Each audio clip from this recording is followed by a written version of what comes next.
Hello friends, welcome to mind booster study. So I hope आप सब बहुत अच्छे होंगे।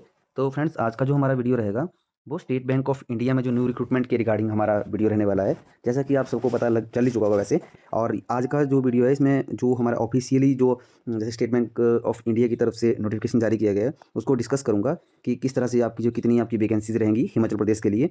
और वैसे सभी स्टेट का यहाँ पे लिखा हुआ है वैसे, बट हम स्पेशली हिमाचल प्रदेश की बात करेंगे। तो स्टेट बैंक ऑफ इंडिया में जो हमारी जैसे रिक्रूटमेंट अभी हो रही है वो जूनियर ऑफिस असिस्टेंट, मतलब इसमें कस्टमर सपोर्ट और सेल, मतलब जो भी कैंडिडेट इस एग्जाम को पास करेंगे वो कस्टमर सपोर्ट और सेल का उनका जो है जो वर्क प्रोफाइल है ना, उनका वर्क प्रोफाइल है वो ये रहेगा उनका। कस्टमर सपोर्ट, कस्टमर सपोर्ट माने लाइक जैसे आप ब्रांच में जाते हैं तो ब्रांच में जैसे कैश डिपॉजिट करना, राइट, ये सारी चीज़ें जो है वो कस्टमर सपोर्ट में आती हैं। और कस्टमर सपोर्ट में वैसे कोई किसी कस्टमर की क्वेरी है वो चीज़ें भी आपको जो है कस्टमर सपोर्ट में मिलती हैं। और सेल का है जैसे लाइक एसबीआई बैंक की जैसे कोई लाइफ इंश्योरेंस की कुछ जैसे स्कीम्स हैं, या आपने जैसे हेल्थ इंश्योरेंस से रिलेटेड कोई स्कीम्स हैं, तो सेल में जो जैसे एसबीआई बैंक के क्रेडिट कार्ड है वो सारी चीज़ें जो है आपको सेल में रहती है, मतलब सेल में इस तरह से जो है वर्क रहता है, राइट। और साथ में ये जो जैसे यहाँ पे लिखा हुआ है कि online registration of application and payment of fee क्या है, 17/12 17 दिसंबर 2024 से स्टार्टिंग है।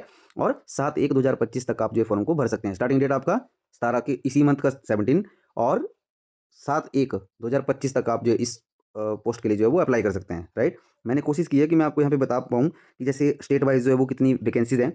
तो जैसे हम यहाँ पे वैसे चेक करें तो यहाँ पे जैसे गुजरात का लिखा हुआ है, तो गुजरात में जैसे एससी कैटेगरी के लिए जो 75 है। और मैं थोड़ा सा इसको जूम कर लेता हूँ। लाइक जैसे एससी कैटेगरी के लिए 75 है, और एसटी के लिए 160 है। इसी तरह से सभी स्टेट का यहाँ पे दिया हुआ है, राइट। बट हम आज जो बात करेंगे वो हिमाचल प्रदेश के रिगार्डिंग जो हम बात करेंगे कि हिमाचल प्रदेश के लिए कितनी जो है वो पोस्ट रखी गई हैं। तो हिमाचल प्रदेश के लिए अगर मैं बात करूँ तो यहाँ पे जैसे कि आप चेक कर पा रहे होंगे, ये यहाँ पे जो है हिमाचल प्रदेश का कॉलम है, इसमें 170 पोस्ट जो है बैंक की तरफ से मतलब पोस्ट के लिए आवेदन मांगा गया है। तो इसमें क्या है कि आपका जैसे एससी के लिए जो है वो 42 है, मैं यहाँ पे लिख देता हूँ। एससी के लिए आपका 42 रहेगा, राइट। और आपका जैसे एसटी के लिए जो है वो 6 है, एसटी के लिए 6 हैं। और साथ में ओबीसी के लिए जो है वो 34 है, यहाँ पे लिखा हुआ है देखो 34। और ईडब्ल्यूएस के लिए जो है वो 17 है। और जो जनरल कैटेगरी के हैं वो उनके लिए जो है वो 71 पोस्ट है। मतलब ईडब्ल्यूएस के लिए कितना है, 17, और जनरल के लिए कितना है, 70। तो टोटल ये 88 पोस्ट है ईडब्ल्यूएस और जनरल की अगर मैं बात करूँ। और जो रेस्ट बचती हैं वो एससी के लिए 42 है, और ओबीसी के लिए क्या है, हमारी जो पोस्ट दी गई, सॉरी, एसटी के लिए जो है वो 6 पोस्ट हैं, राइट। आई होप आपको इसमें समझ आ चुका होगा। इस वीडियो में मैं आपको पूरा बताऊंगा कि क्या क्या एज रहने वाली है, क्या पैटर्न रहेगा, जैसे एग्जामिनेशन जो आपका जैसे प्रोसेस होता है ना आपका, वो क्या रहेगा, वो सारी चीज़ें मैं आपको इस वीडियो में बताऊंगा। वैसे इसका मैं ना यहाँ पे जैसे इसी यूट्यूब चैनल के ऊपर आपको एक व्हाट्सएप ग्रुप का लिंक है, आप डिस्क्रिप्शन में देखिएगा।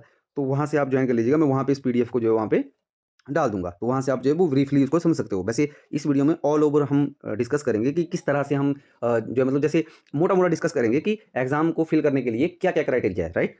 सो देन नेक्स्ट जो है इसमें, जैसे कि आप चेक कर पा रहे होंगे, इसमें ये जो दिया हुआ है, यहाँ से वैसे मेन है आपका जैसे जो एलिजिबिलिटी क्राइटेरिया है आपका, इसमें क्या है कि एज लिमिट जो है एज़ ऑन 1/4/2024 1 अप्रैल 2024 तक का आपका रखा गया है, जो आपकी एज होनी चाहिए। कितनी एज होनी चाहिए? इसमें आप जो है 28 इयर्स ओल्ड, अगर आप 28 ईयर्स के हैं तो आप इस एग्ज़ाम को भर सकते हैं। मतलब 28 ईयर्स का जो स्टूडेंट है वही एग्ज़ाम भर सकता है। इससे ज़्यादा अगर आप कीजिए तो आप इस एग्ज़ाम को नहीं भर पाओगे। ये लाइक एज़ एक क्लर्क का एग्ज़ाम है, लाइक क्लर्क का एग्ज़ाम है। इसमें आपकी एज अगर 28 ईयर्स है तो आप इसको फिल कर सकते हो। और 28 कब तक? मतलब आपकी 1/4/2024। इसमें बताया गया candidate must have been born not earlier, ये बोल रहा है कि 2/4/1996, मतलब 2 अप्रैल 1996 से पहले नहीं जन्मा होना चाहिए, और 1 अप्रैल 2004 से बाद में नहीं जन्मा होना चाहिए। अगर इन 2 डेट्स के बीच में अगर आपका जैसे जो आपकी डेट ऑफ बर्थ है वो है ना, तो आप इस फॉर्म को मतलब फिल कर सकते हो। मतलब 2/4/1996 और 1/4/2004, इन 2 डेट के बीच में अगर आपका जो डेट है, डेट ऑफ बर्थ है, वो है, तो आप इस एग्ज़ाम को जो भर सकते हो, राइट। और ये बहुत ही सुनहरा मौका है, और इसमें मैं आपको बताऊँगा कि इसमें क्या-क्या पैटर्न रहता है, कितने आपको एग्ज़ाम देने होते हैं, क्या इंटरव्यू होता है इसमें, वो सारी चीज़ें हम डिटेल में डिस्कस करेंगे। सबसे पहले बताना चाहूँगा कि जैसे रिलैक्सेशन, जो एज लिमिट का जो रिलैक्सेशन होता है, वो एससी-एसटी कैटेगरी के लिए जो है वो 5 साल का होता है, और ओबीसी कैटेगरी के लिए जो है वो 3 साल का इसमें रिलैक्सेशन रखा गया है। और जो पीडब्ल्यूडी का रहता है जैसे, वो 10 साल का है। और जैसे PWBD जैसे SC ST हैं तो उनके लिए 15 साल का है, और जैसे OBC हैं अगर PW तो उनके लिए 13 साल का है, राइट। इसको आप बहुत डिटेल से पढ़ लीजिएगा, जो मैं आपको जैसे व्हाट्सएप ग्रुप में आप डाल दूंगा, वहाँ से आप ज्वाइन कर लीजिएगा व्हाट्सएप ग्रुप को, डिटेल में आपको सारी चीज़ों को बताऊँगा, राइट।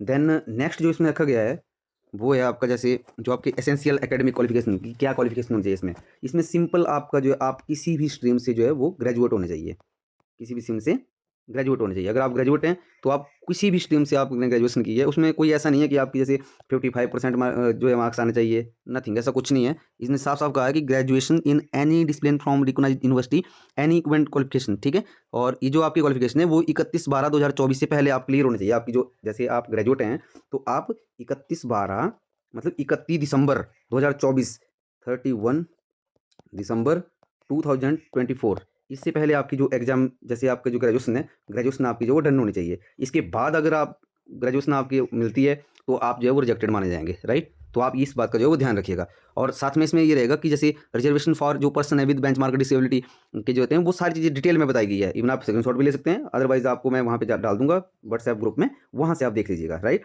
और इसमें जैसे कि मैंने आपको बताया कि जो आपकी एज है, मैं दोबारा से आपको बताता हूँ, एज आपका जो है वो 28 ईयर रहने वाला है इसमें, राइट। 28 ईयर मैक्सिमम, ये मैक्सिमम एज है, आपकी मैक्सिमम एज है, राइट।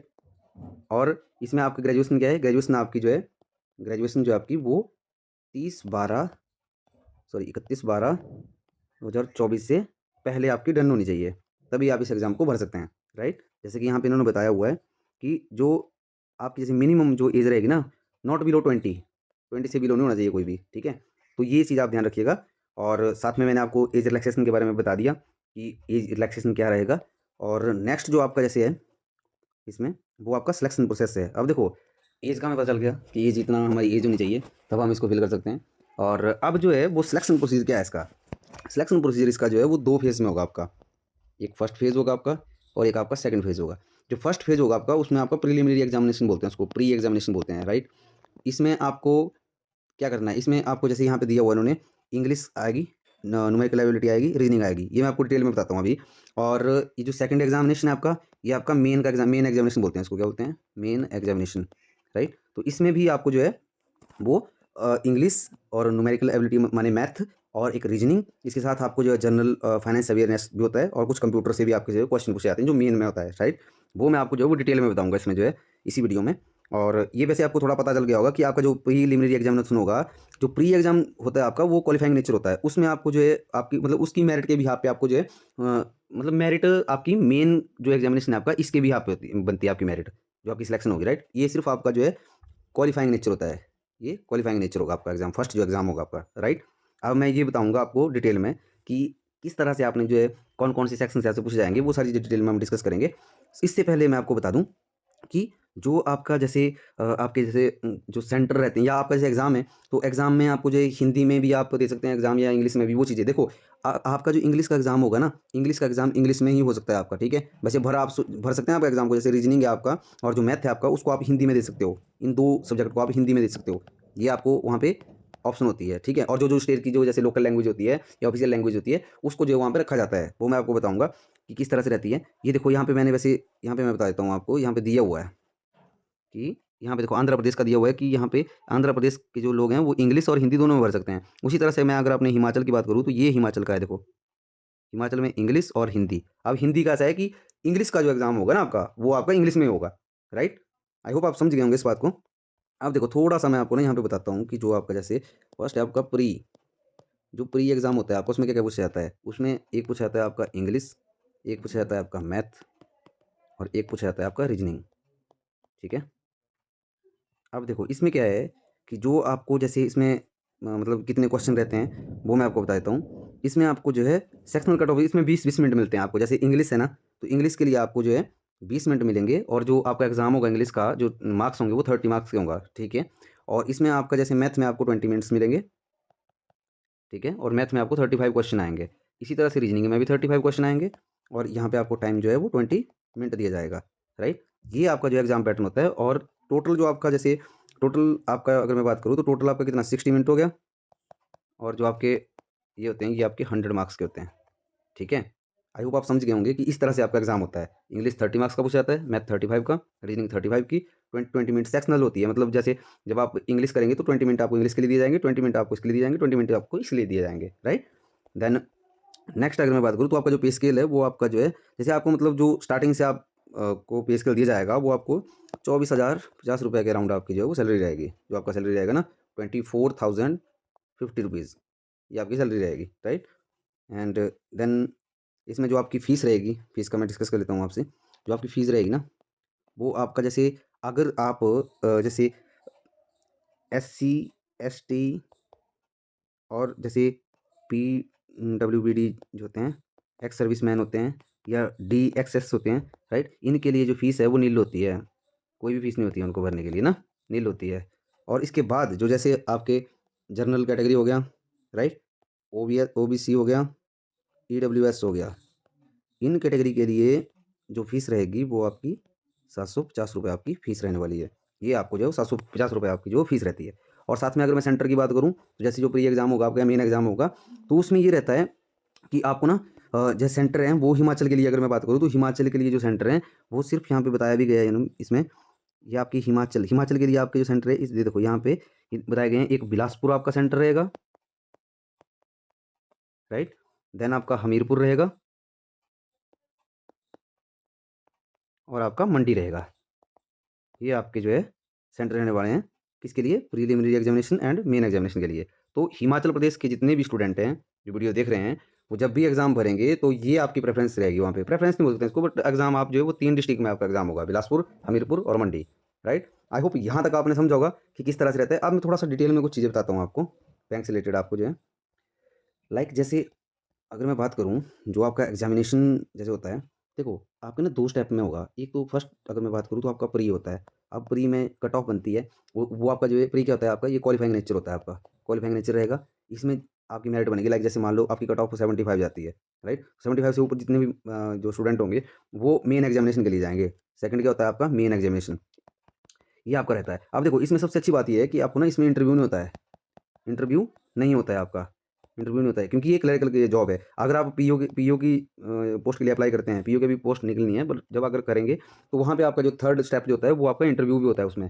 ठीक है, बट क्लरिकल में आपका इंटरव्यू नहीं होता है। तो ये एक अच्छी अपॉर्चुनिटी है उन स्टूडेंट के लिए जो इंटरव्यू में जैसे समझते हैं कि इंटरव्यू जो है वो टफ चीज़ है या कुछ भी, तो वो आप जो है देख लीजिएगा। और इसमें आपका वैसे प्री जो रहता है वो आपका क्वालिफाइंग नेचर रहेगा। और जो मेन एग्जामिनेशन होगा आपका, मेन एग्जामिनेशन में जो आप जैसे नंबर स्कोर करेंगे उनमें क्या होगा, उसमें आपका आपकी मेरिट बनेगी, उस मेरिट के बिहाफ पे आपकी जो है वो सिलेक्शन होगी। अब देखो मेन में क्या क्या पूछा जाता है, एक तो जनरल अवेयरनेस, इसमें फाइनेंस भी मान लेते हैं हम, और मैथ का वैसे ही पूछा जाएगा, रीजनिंग वैसे ही पूछी जाएगी, और इसमें कंप्यूटर भी आपका जो कंप्यूटर से भी कुछ आपको जो है क्वेश्चन पूछे जाते हैं, और इंग्लिश आपकी रहती है, ठीक है। तो आपका कितने, 1 2 3 4 5 5 आपके सब्जेक्ट बनते हैं। और इसमें जो आपको जैसे टाइमिंग की मैं अगर बात करूँ तो इसमें आपको 2 आवर दिए जाते हैं टाइमिंग, मेन में आपको जो है ज़्यादा टाइमिंग मिलती है, ठीक है।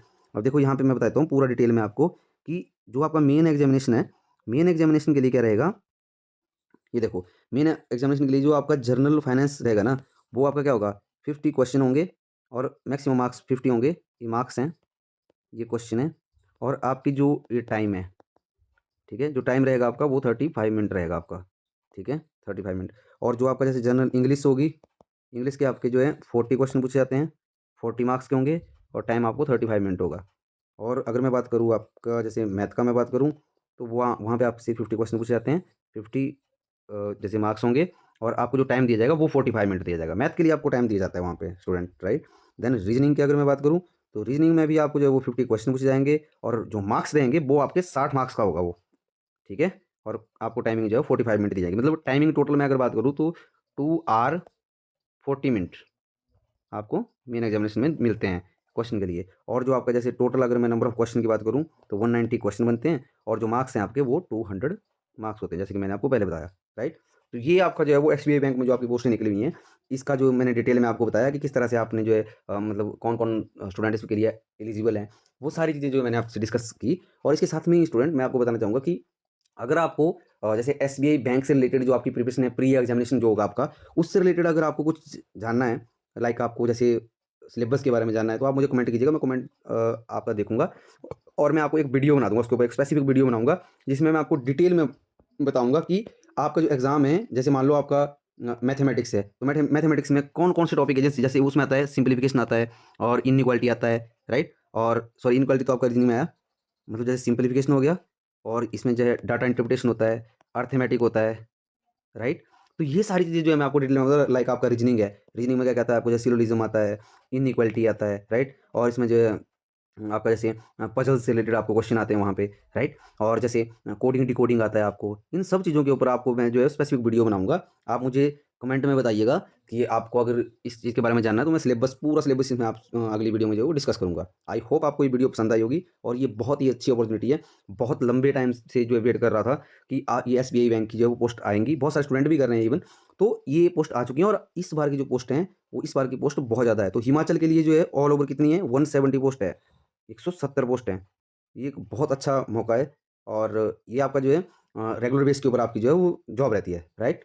तो आई होप आपको वीडियो पसंद आई होगी, और साथ में आप, अगर आप वीडियो पसंद आई तो आप प्लीज़ वीडियो को शेयर कीजिए, और जितने भी आपके रिलेटिव हैं जो एग्ज़ाम की तैयारी कर रहे हैं उन तक इस वीडियो को पहुंचाइए, ताकि उनको भी इससे जो है वो कुछ बेनिफिट मिल सके। तो आज की वीडियो में इतना ही, मिलते हैं नेक्स्ट वीडियो में। तब तक के लिए आप अपना ध्यान रखिए, स्वस्थ रहिए, शानदार रहिए।